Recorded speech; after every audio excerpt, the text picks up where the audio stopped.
Fala pessoal, hoje nós vamos falar sobre os anfíbios. Os anfíbios têm este nome porque significa do grego vida dupla. O que seria isso? É um animalzinho que na verdade está em transição do ambiente aquático para o terrestre. Então ele consegue viver nos dois ambientes, Então é como se fosse uma vida dupla ou ambas as vidas, Tanto a terrestre quanto a aquática. Então, pessoal, a gente observa que durante o ciclo de vida desse animalzinho, ele vai estar tanto no ambiente aquático quanto no ambiente terrestre. A gente acredita, na biologia, que a provável origem desses animais é dos peixes pulmonados, tá? Então, os ancestrais dos anfíbios seriam esses peixes pulmonados. Esses ancestrais que eu falei para vocês, os peixes pulmonados, que seriam a provável origem dos anfíbios, são chamados de peixes crossopterídeos, tá? Eles são apenas encontrados hoje em dia por registros fósseis, e aí os pesquisadores fazem qual seria aí, eles simulam qual seria a imagem desse peixe, qual seria a constituição desse animalzinho, tá? Bom, e o que esse grupo tem de diferença em relação aos peixes, por exemplo? Eles vão apresentar adaptações para viver no ambiente terrestre, como eu falei para vocês. Eles estarão tanto no ambiente aquático, principalmente na fase de vida larval deles, e depois eles passam para o ambiente terrestre na fase adulta, mas sempre estão entre os dois ambientes, porque eles dependem da água ainda, ok? Então, quais são essas adaptações para o meio terrestre? Eles apresentam 4 patas, que a gente vai chamar esses animais de tetrápodes. São as primeiras estruturas que vão permitir a conquista do ambiente terrestre. Depois, eles possuem pulmões para conseguir fazer a sua respiração. Também possuem uma pele, ainda muito mucosa, e que através dela eles também fazem respiração, eles também absorvem oxigênio, mas nessa epiderme aparece uma camada córnea, que também é essencial para o ambiente terrestre. Neste grupo dos anfíbios, nós conhecemos cerca de 4.000 espécies, sendo que nenhum está em ambiente marinho, tá, pessoal? Então, a gente sempre vai relacionar os anfíbios com o ambiente aquático e terrestre, mas o ambiente aquático de água doce, ok? E nós dividimos esse grupo em 3 ordens básicas, tá? Os gimnofionos, os urodelos e os anuros. Vamos falar um pouquinho sobre cada um deles? Das 3 ordens, a que é mais diferente são os gimnofionos, porque eles não possuem patas, fugindo daquela primeira regra que eu falei para vocês, deles serem animais tetrápodes, tá? Então só essa ordem aí é que foge à regra do filo como um todo. Bom, então se eles não possuem patas, nós vamos chamá-los de ápodes, tá? Lembra que quando a gente coloca o azinho em frente à palavra, significa negação, e podes significa pés. Então, ápodes é sem pés, sem patas, ok?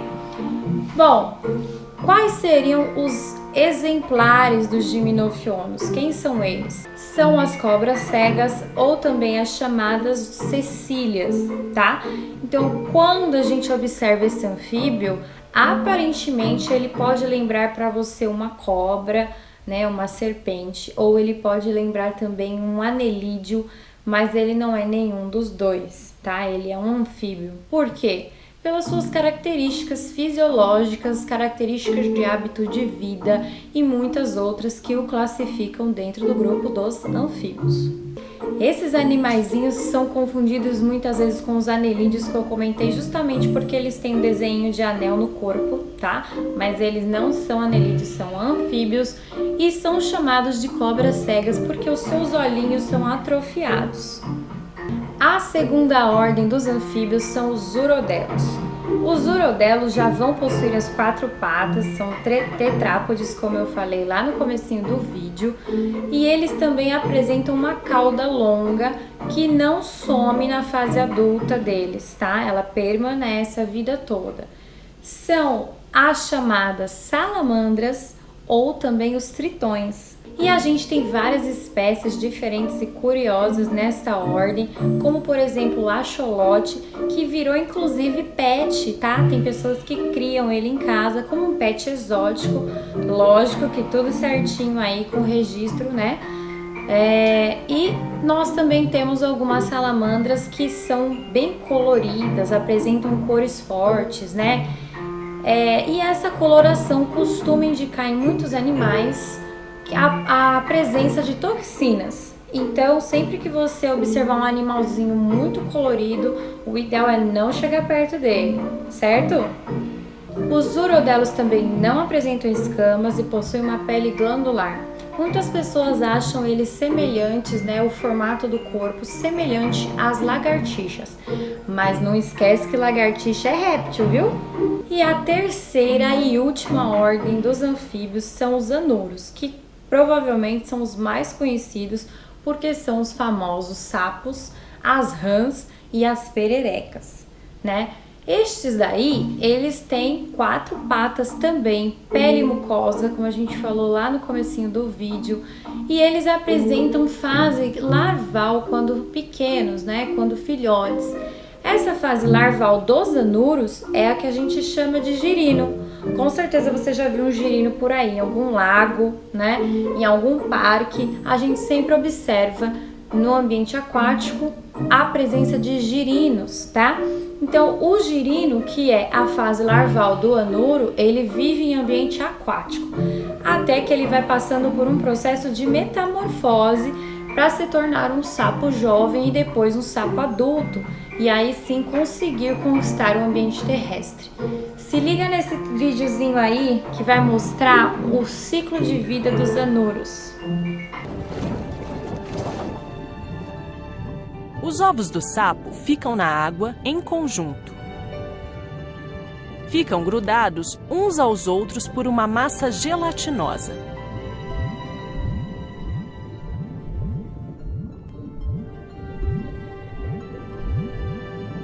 Após cerca de 10 dias, um pequeno girino pode ser visto no interior do ovo. Então, o girino quebra o ovo e sai. Ele é levado pelo fluxo da correnteza, fixando-se a uma planta para ter apoio. Esse girino respira por suas brânquias, que podem ser vistas nas suas laterais. Aos poucos, os girinos ficam maiores e começam a se mover livremente. Lentamente, as pernas traseiras aparecem. As brânquias externas somem.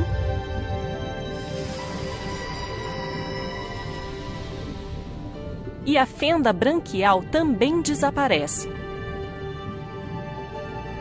passando o girino a respirar pelos pulmões. Depois, as pernas dianteiras aparecem.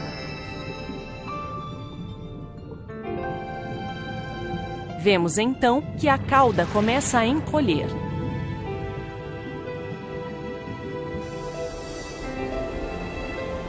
O girino começa a passar mais tempo fora da água. Esse sapo, com uma pequena cauda, é o sapo jovem.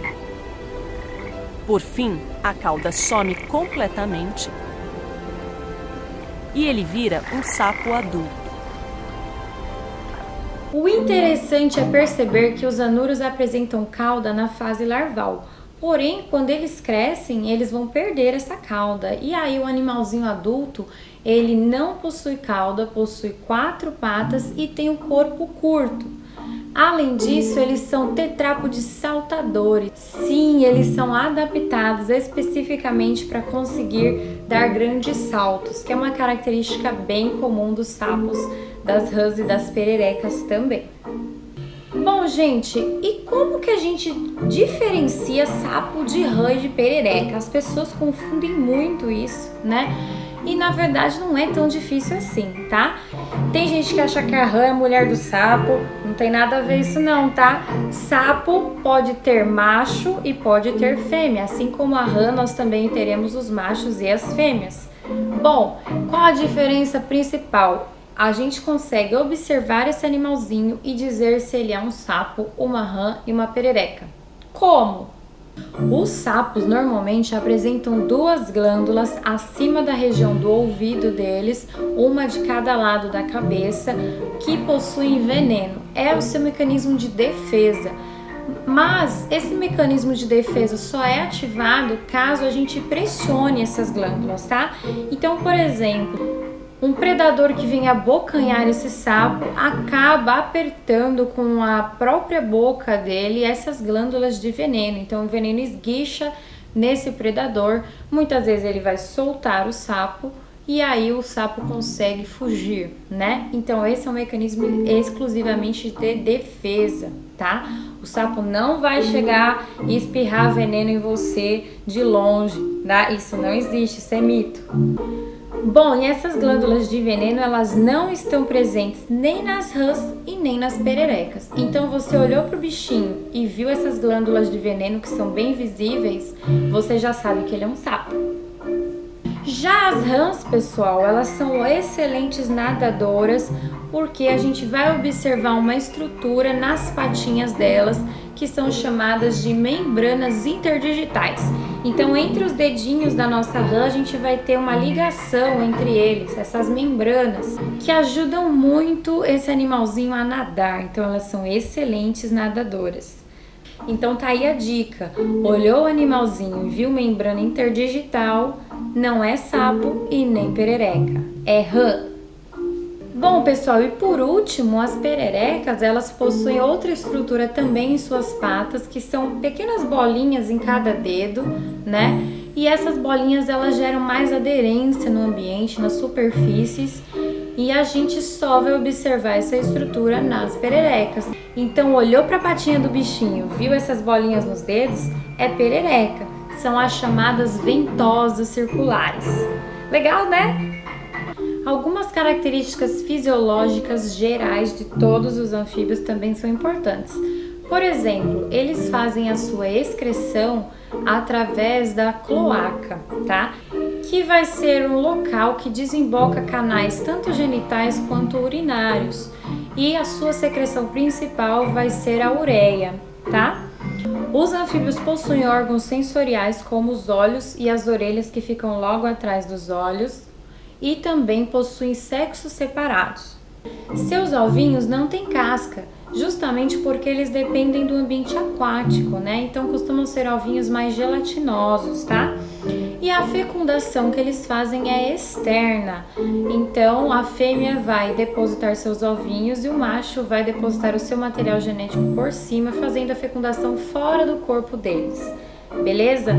Bom, no caso dos anuros, existe uma posição de cópula que é chamada de amplexo, mas isso não significa que tem fecundação interna, não. Continua sendo fecundação externa.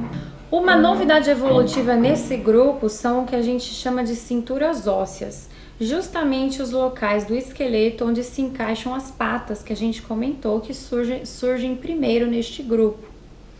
O sistema digestório deles é completo e eles também possuem 3 tipos de respiração ao longo da vida. Quando eles são filhotinhos, estão na água, eles vão possuir respiração branquial. Passado a ser adulto em ambiente terrestre, eles vão respirar tanto pela pele, que absorve oxigênio, é uma pele bem fina justamente para isso, e também pelos seus pulmões. Eles precisam respirar pela pele porque os seus pulmões ainda não são tão evoluídos, então eles não conseguem absorver a quantidade necessária de oxigênio, e aí a pele tem que ajudar nessa demanda. Outra grande novidade desse grupo é a circulação dupla que eles apresentam, que significa que vai ter um ciclo pulmonar e um ciclo corporal. Nessa circulação ainda existe a mistura do sangue arterial com o venoso, então a gente vai dizer que é uma circulação fechada, dupla, porém ela é incompleta. Incompleta é quando acontece essa pequena mistura do sangue arterial com o venoso dentro do coraçãozinho. Bom, pessoal, espero que vocês tenham gostado de conhecer um pouquinho mais sobre a vida dos anfíbios. Eles são animais bem interessantes, bem curiosos. Existem diversas espécies em cores e tamanhos, né? E eu espero que vocês tenham entendido. Mandem suas dúvidas, curta o canal e compartilhe com seus amigos. Tchau, tchau, até a próxima!